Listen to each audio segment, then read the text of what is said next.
What about it, YouTube? All right, well, I had my quarterly crash out on the Jays. Learned me a lesson. It's a little bit soon to call for heads, right? Joking, right? But yeah, had too many beers. Shlomo Kramer runs his mouth, and I crashed out. It was all hyperbole, but in today's world, there's no such thing. It's who can be offended and claim the victim the quickest, and so you see it. I mean, you see what's happened since. I got this strike and had to chill for a week and reflect. You see what's gone on in Minnesota and the rest of it. And we've talked and reminisced on what's lost and what's missing and what's nostalgic and the golden decade of 75 to 85, white suburbia, picket fences, baseball and apple pie, rock and roll, good songs, all the individual sports that were coming out, especially from California, that wound up being what's known as X Games. Reason it's called X Games is it's not called Boomer Games. Think about it. So the whole Gen X experience is something I would love to give back to everyone. But we have to sort of face things for what they are. And so this video is another warning to remind people of some things that I've said in the past. It's more important than ever to be apolitical as you go out into the world. It's more important than ever to not get caught up and be emotionally distressed over what's happening. And the reason I say this is it's becoming more and more obvious to me from the point of view of those in charge. Okay, those that we can say aren't really our friends, but at the same time, we have to consider the way they look at the world and what's happening and what's the plan for them moving forward. They, whether we like it or not, whether how mad, how no matter how chaotic and on edge and corrupt and stuff it seems to us, to them it's besides the point. To them it's not important to them to worry about, obviously, right? They're not, nobody's worried about getting in trouble for anything. They haven't been for a long time. So what that leaves us with is this. All right, we have to remember who these people are. We have to remember how they think, and who these people are all eugenicists. They look at the world as having a problem of overpopulation. They look at the world, especially now with AI and everything and automation and the rest of it, low grade, erratic people who are difficult to manage, people who will rush to antisocial behaviors and have low impulse. Those people are being slowly purged.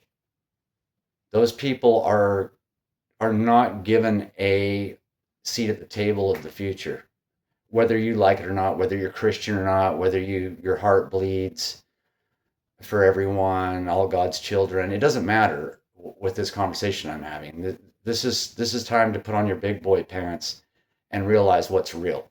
Okay. Again, it doesn't matter if you agree with them or not, but there's a slow purge or a soft kill going on of what they would term undesirables. and you can decide if you want to lean into that at all or not.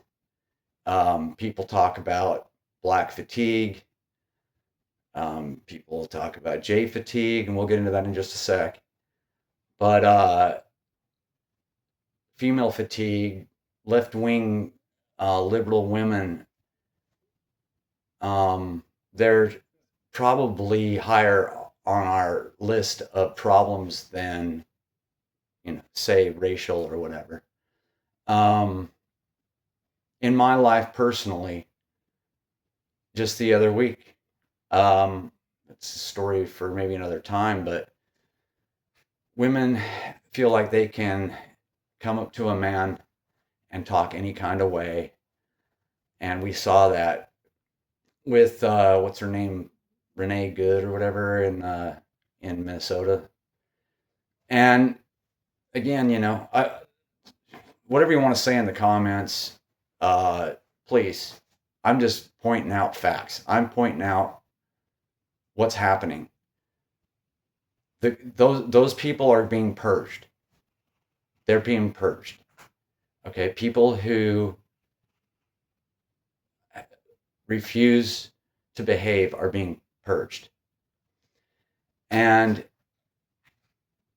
I said in a video that some people, there's a video more about sticking up for yourself video, but that, if it's required of you, then it's required of you to do whatever you have to do and not feel bad because there's some people that don't deserve to be around.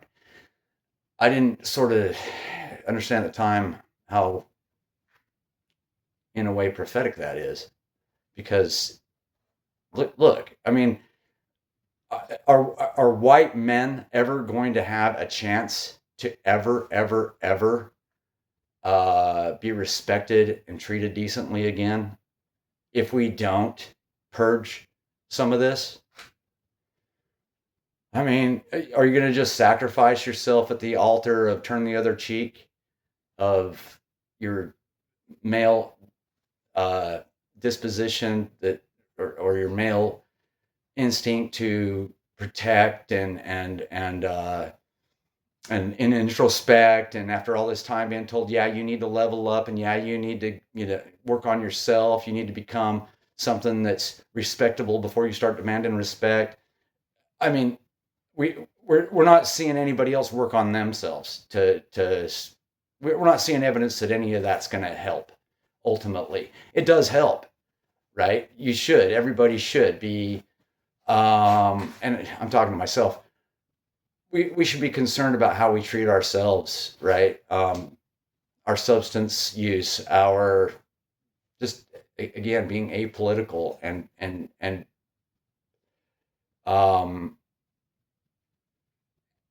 being able to maneuver in these times without getting caught up in anything.